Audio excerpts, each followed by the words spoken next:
Hello दोस्तों, अभी हम इस वीडियो में 10th क्लास का बायोलॉजी का जो चैप्टर 1 है जैव प्रक्रम यानी कि लाइफ प्रोसेस, उस चैप्टर का ना मैं 20 को ऑब्जेक्टिव क्वेश्चन का आप लोगों से टेस्ट लेने वाला हूं इस वीडियो में। तो इस वीडियो को आप लोग पूरा ज़रूर देखिए और आप देखिए कि 20 प्रश्नों में से आप 15 का सही उत्तर बता पा रहे हैं कि नहीं, क्योंकि आप लोगों ने चैप्टर 1 तो पढ़ लिया होगा तो आप आराम से 20 में से 15 उत्तर दे देंगे। कमेंट करके लास्ट में बताना। और सेकेंड चैप्टर का टेस्ट हमारे ऐप पर हो रहा है, ऐप का लिंक डिस्क्रिप्शन है, डाउनलोड कर लीजिए और जाइए आप सेकंड चैप्टर का टेस्ट भी दे देना ऐप पर, ठीक है ना। तो इस वीडियो में आपको पहले चैप्टर का भी इसको ऑब्जेक्टिव क्वेश्चन का टेस्ट देना है, ठीक है। तो देखिए पहला नंबर आप लोगों का क्वेश्चन है, पहला नंबर कि प्रकाश संश्लेषण होता है। दोस्तों प्रकाश संश्लेषण कब होता है, दिन में, रात में, या फिर दिन रात, या फिर सुबह शाम। तो याद रखना प्रकाश संश्लेषण की जो क्रिया होती है ना वो सिर्फ दिन में होती है। आंसर पहला का बी नंबर मिल जाएगा। दूसरा नंबर क्वेश्चन है क्लोरोफिल वर्णक का रंग है। तो दोस्तों दूसरा नंबर क्वेश्चन का आंसर हो जाएगा ऑप्शन नंबर ए, क्लोरोफिल वर्णक का रंग हरा होता है यानी कि ग्रीन कलर का होता है।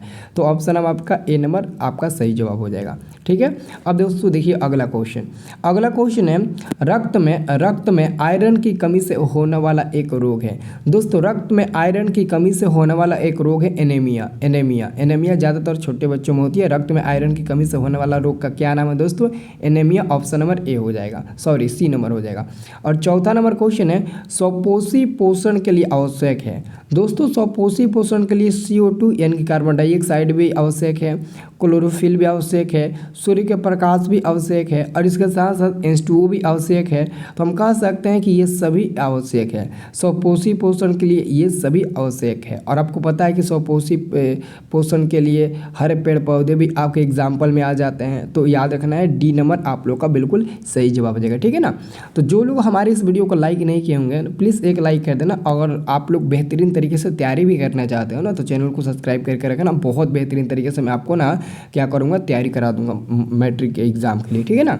तो 5 नंबर आप लोगों का क्वेश्चन है विश्राम की अवस्था में मनुष्य का हृदय 1 मिनट में कितनी बार धड़कता है। दोस्तों जब मनुष्य शांत रहता है, आराम करता है, सोया हुआ रहता है तो मनुष्य का जो हृदय होता है ना वो 1 मिनट में 72 बार धड़कता है। कितनी बार, तो 72 बार धड़कता है। और आपका छठा नंबर क्वेश्चन है श्वसन किस प्रकार की रासायनिक अभिक्रिया है। दोस्तों श्वसन एक प्रकार की ऊष्माक्षेपी रासायनिक अभिक्रिया होती है। आंसर आपका 6 नंबर का बी नंबर मिल जाएगा। 7 नंबर क्वेश्चन है मानव मूत्र में यूरिया की प्रतिशत मात्रा होती है। दोस्तों मानव मूत्र में जो आपका पेशाब होता है ना, मनुष्य का जो पेशाब होता है उसमें 2% यूरिया की मात्रा पाई जाती है। तो आंसर आप लोग याद रखना सी नंबर आप लोग का बिल्कुल सही जवाब हो जाएगा, ठीक है ना। चलिए तो अगला क्वेश्चन है सांस लेने और छोड़ने की क्रिया को क्या कहते हैं। आप सांस लेते हो फिर छोड़ते हो, लेते हो छोड़ते हो, तो इस क्रिया को क्या कहेंगे, तो श्वासोच्छ्वास क्रिया कहेंगे। ऑप्शन नंबर आपका सी नंबर बिल्कुल सही जवाब हो जाएगा। 9 नंबर क्वेश्चन है दही के जमने में, ध्यान से देखना ये आपका क्वेश्चन नंबर 9 नंबर क्या है कि दही के जमने में निम्नलिखित में कौन सी क्रिया होती है। दोस्तों जब दूध से दही जमता है ना तो उसमें किस प्रकार की क्रिया होती है, तो क्यूमन अभिक्रिया होती है। आंसर आपका सी नंबर इसका भी हो जाएगा। 8, 9 दोनों का आंसर सी नंबर होगा। अगला क्वेश्चन आपका 10 नंबर है। 10 नंबर क्वेश्चन है पत्तियों में गैसों का आदान प्रदान किसके द्वारा होता है। तो पत्तियों में गैसों का आदान प्रदान ना रंध्र के द्वारा होता है। आंसर आपका बी नंबर सही जवाब मिल जाएगा। अगला क्वेश्चन आपका है कि निम्नलिखित में से कौन यंत्र का उपयोग रक्तदाब मापने में किया जाता है। दोस्तों ब्लड प्रेशर आप लोग मापे होंगे या फिर मपवाए होंगे जब आपका तबीयत खराब होता है तो ब्लड प्रेशर नहीं, रक्तदाब जो हम लोग मापते हैं ना उस मापने वाले जैसे नहीं होता है, हाथ में पट्टी बांध कर मापते हैं, तो उसका नाम पता है क्या होता है, उसका नाम होता है रक्तदाब मापने वाले यंत्र का नाम होता है एस्फेग्नोमैनोमीटर। ऑप्शन नंबर आपका सी नंबर सही जवाब होगा। अगला क्वेश्चन है स्लाइड को सर्वप्रथम कंपाउंड माइक्रोस्कोप से देखा जाता है। तो स्लाइड को सर्वप्रथम कंपाउंड माइक्रोस्कोप से देखा जाता है तो 10x पर देखा जाता है। आंसर आपका मिल जाएगा बी नंबर सही जवाब, 10x पर देखा जाता है। अब दोस्तों अगला आपका क्वेश्चन है कि तिलचट्टा का श्वसन अंग क्या है। तिलचट्टा का श्वसन अंग, जैसे कि हम लोग सांस लेते हैं नाक मुंह से, तो जो तिलचट्टा होते हैं ना जिसको काकरोच बोला जाता है, तिलचट्टे को ही काकरोच बोला जाता है। तो जो काकरोच होते हैं ना वो सांस लेते हैं ट्रेकिया से। ऑप्शन नंबर ए हो जाएगा, वो ट्रेकिया की मदद से सांस लेते हैं। और अगला क्वेश्चन है मछलियाँ की किस श्वसन अंग के द्वारा श्वसन करती है, मतलब कि मछलियाँ जो होती है ना वो मछली किसके द्वारा सांस लेती है।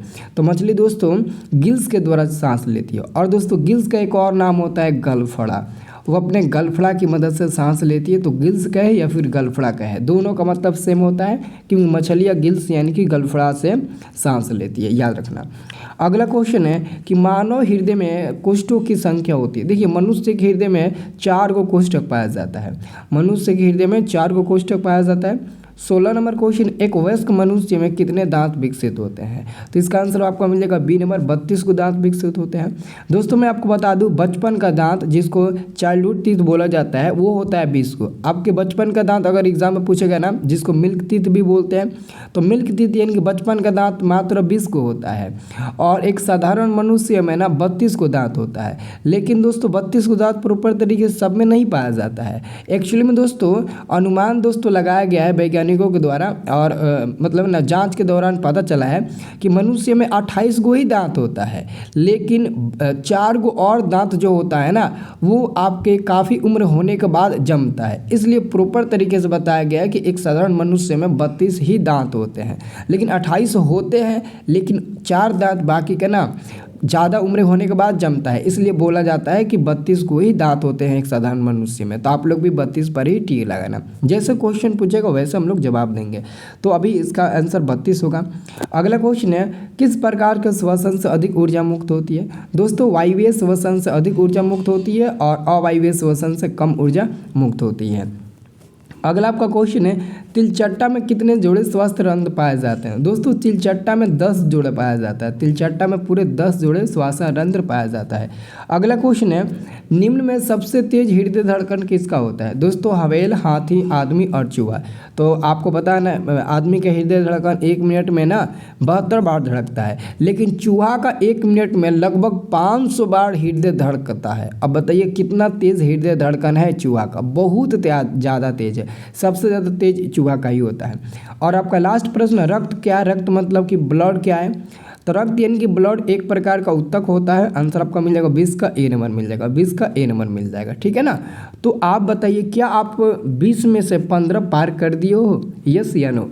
तो आप ज़रूर बताइए कि 20 में से आप कितना पार कर दिए हो। अगर वीडियो अच्छा लगा तो एक लाइक ज़रूर करिएगा और एक क्वेश्चन का जवाब दीजिए कि किसी लड़की के प्रथम, किसी सामान्य लड़की के लिए जो लड़की नहीं होती है उनका प्रथम पीरियड कितने साल की उम्र में आता है? अगर कोई साधारण लड़की है तो उसका प्रथम पीरियड कितने साल के उम्र में आता है?